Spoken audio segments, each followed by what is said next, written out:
गंजाम जिले में थमुनी बेआईन बाली चोरा चालाण सरकार और प्रशासन पक्षर बारंबार तागिद सत्वे बाली माफियागिरी उपर लागुनी रोक और जहां नहीं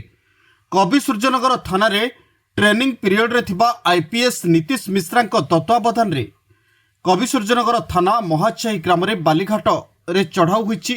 163 धारा लागू होइतिबा सत्वे गत विलंबित राति रे पुरुषोत्तमपुर तहसीलदार विनोद कुमार बेहरा पुरुषोत्तमपुर खनि विभाग अधिकारी कवि सूर्यनगर खनि विभाग अधिकारी उपस्थित रे महाछई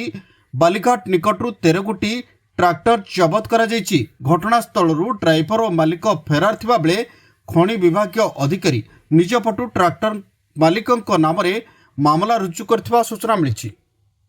मो संतोष कुमार बेरा जूनियर माइनिंग ऑफिसर पुरुषोत्तमपुर आमर महाछई एरिया पूर्वर बीएनएस 163 लागू होता एरिया तो पुणी आमको किसी खबर मिलता से किसी इलीगल सैंड लिफ्टिंग होची तो आमर जॉइंट रे टीम जाइए आईपीएस सर नीतीश सर आउ तहसील department Vinod sir mining department जाकि से चढ़ाऊ करूँ कलापर 13टा ट्रैक्टर आम पाइलु से ट्रैक्टर को नहीं कि आसी आम कवि सूर्यनगर पुलिस स्टेशन रे कस्टडी दिखाई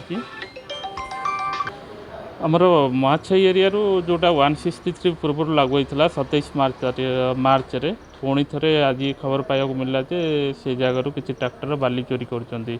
तो आमर आईआईसी कवि सूर्यनगर नीतीश सर आईपीएस आउ माइनिंग डिपार्टमेंट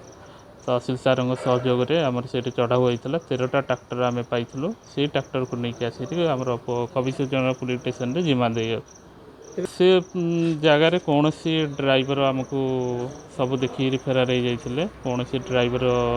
उपस्थित नथिले तो आम अलग ड्राइवर जोगाड़ करी गाड़ी सब नहीं कि आसी कवि सूर्यनगर थाना रे जिम्मा रखाई। अटक किसी भी नहीं कौन सी उपस्थित रे जो बालीघाट रे कौन सी लोक उपस्थित नथिले सब फेरार हो जाते तो गाड़ी सब जाक आमर ड्राइवर जोगाड़ करी गाड़ी सब जा नहीं आसी आम पुलिस स्टेशन में जिम्मा दिखाई तो गाड़ी देला गाड़ी नंबर अनुसार एफआईआर होती आमर आईआई सर जहाँ भी एक्शन निया पुलिस डिपार्टमेंट से सब किसी करेंगे।